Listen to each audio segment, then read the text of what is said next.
This channel does not promote any violent, harmful or illegal activities. All content provided by this channel is meant for an educational purpose only. গঙ্গার ভয়াবহ ভাঙনে বিপর্যস্ত মুর্শিদাবাদের একাধিক অঞ্চল, ঘর ছাড়া বহু পরিবার আজও সরকারি পুনর্বাসনের আশায় পড়ছে। বৃহস্পতিবার শামসেরগঞ্জে গঙ্গা ভাঙন এলাকা পরিদর্শন করেন আইএসএফের চেয়ারম্যান তথা ভাঙনের বিধায়ক নওশাদ সিদ্দিকী। শামসেরগঞ্জে গঙ্গা ভাঙন পরিদর্শন করে রেজিনগরের অধিকার সভা নামে একটি প্রতিবাদ সভায় নদী ভাঙন ও জমি ক্ষয়কে কেন্দ্র করে বক্তব্য রাখেন এবং তার প্রতিকার দাবি করেন।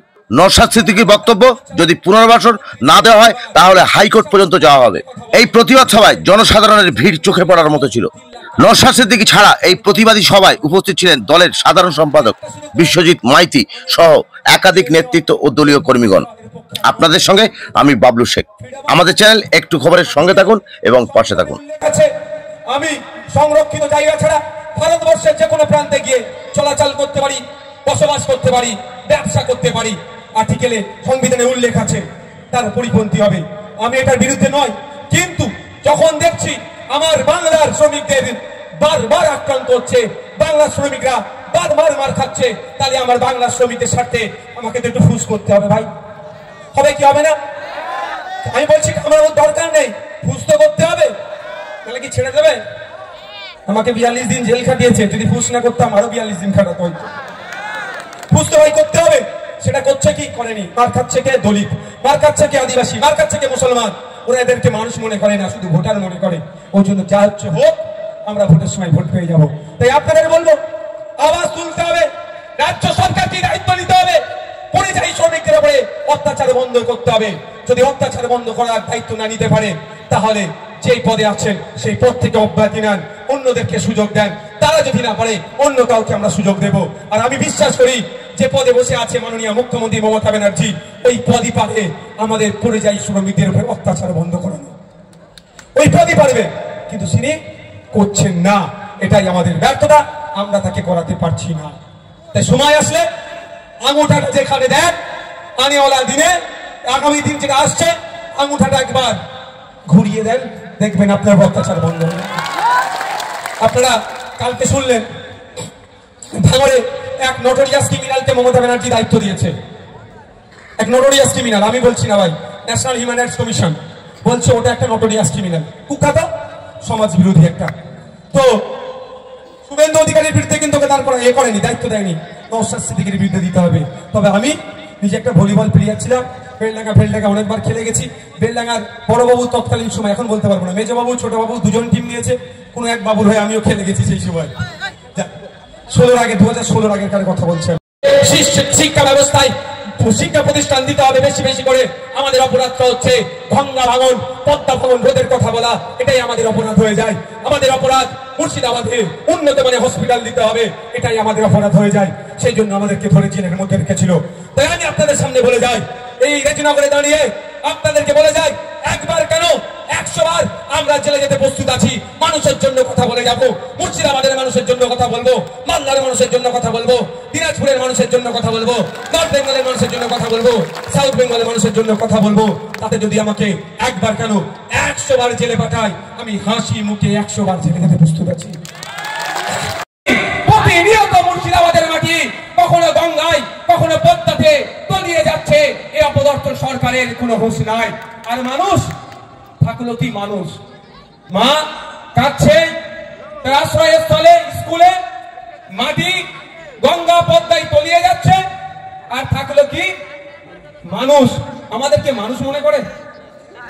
মনে হয় আমাদেরকে মানুষ মনে করে? আমি বিশ্বাস করি না ভাই, শুধুমাত্র ভোটার মনে করেন। তাহলে মানুষের প্রসঙ্গটা আসছেই না। গিয়ে দেখলাম প্রায় 138টি পরিবার ধ্বংস হয়ে গিয়েছে। এই রিসেন্ট 2-1 মাসের মধ্যে আরো পরিবার হয়তো ধ্বংস হতে পারে, যদি সরকার না সদর্থক ভূমিকা নেয়। একদিকে শুভেন্দু অধিকারী বড় বড় কথা বলে জ্ঞান দিয়ে বেড়াচ্ছে। আমি এই মঞ্চ থেকে শুভেন্দু অধিকারী 3 দিন নেতাদেরকে বলতে চাই, পদ্মা হচ্ছে আন্তর্জাতিক একটা নদী। কেন আপনারা আন্তর্জাতিক নদীর যে স্ট্যাটাস আছে, নর্মস কন্ডিশন আছে, কেউ যদি এই নদী দ্বারা ক্ষতিগ্রস্ত হয়, পুনর্বাসনের জন্য যে রুলস আছে সেই রুলস অনুযায়ী এই 138টা হিন্দু হিন্দু ভাই ভাই গল্প শোনালেও যে 138টি পরিবার ক্ষতিগ্রস্ত হয়েছে, ওখানে আমার হিন্দু আমার মুসলিম সমাজের মানুষরাও আছে। অন্তত ওই অপদার্থ শুভেন্দু অধিকারী ওই আমার হিন্দু ভাইদের অন্তত কথা বললে তাও মনে একটু শান্তি আসতো, সেটাও বলেনি। আর আমাদের রাজ্য সরকার খেলামেলা করে হাজার হাজার কোটি টাকা অপাত্রে দান করছে, ওখানে কংক্রিটের বাঁধ নির্মাণ করেনি, গঙ্গা বক্ষে তলিয়ে যাচ্ছে।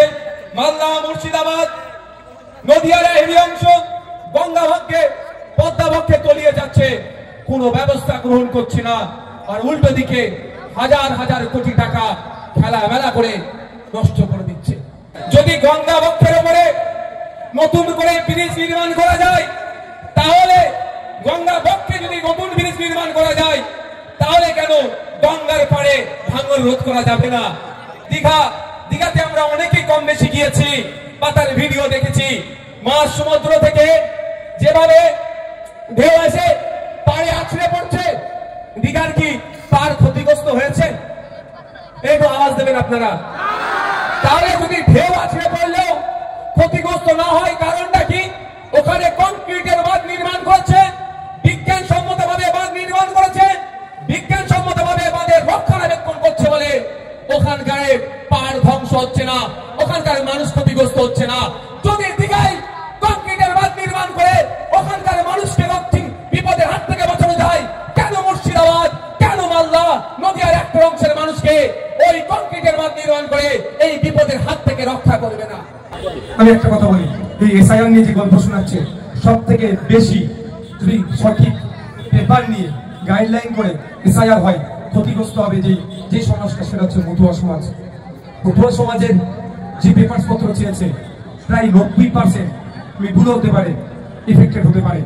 তাই আমি চাই এসআইআর এর সরলীকরণ হোক, মতুয়া হোক, দলিত হোক, আদিবাসী হোক, মাইনরিটি হোক, কারো না ভোটার অধিকার পুরোই কলমের গেরা কলে ফেলে তাদেরকে হ্যারাসমেন্ট করা হয়। আমরা নজর রাখবো, যদি কাউকে ইসিআই অনৈতিকভাবে ডিস্টার্ব করে, যে অফিসার ডিস্টার্ব করবে, বুথ লেভেল অফিসার এবং ইসিআই বিরুদ্ধে আমরা আইনি লড়াই যাব এবং মাঠে ময়দানে আমরা গণতান্ত্রিক প্রক্রিয়ায় এটা কিন্তু বুঝে নেব।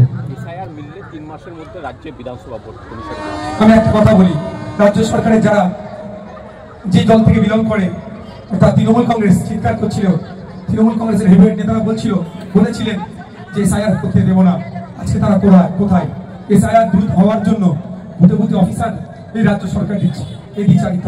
তবে একটা কথা বলি, এত স্বল্প সময়ের মধ্যে আমার ক্ষুদ্র জ্ঞানে হয় যে স্বচ্ছভাবে এসআইআর করা সম্ভব হয়ে উঠবে, হচপচ হবে। অলরেডি বিহারে বারবার সুপ্রিম চড় খাচ্ছে, আইনের চড় খাচ্ছে, আবার একটার পর একটা পরিবর্তন হচ্ছে। এক্ষেত্রে হয়তো বাংলার ক্ষেত্রে এটা হবে, এটা টাইম সাপেক্ষ। তবে ভোটার লিস্টের সংশোধন হওয়ার পক্ষে আমি। তামান্নার মায়ের কথা কি কোশ্চেন করলেন? বলুন।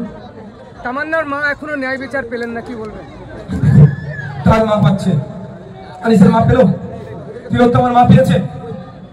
কার এই মমতা ব্যানার্জির আমলে, এই মমতা ব্যানার্জির আমলে যদি জনগণ না একসাথে শেষ পর্যন্ত না জাগ্রত থাকে, বিচার পাওয়া দুষ্কর হয়ে উঠবে।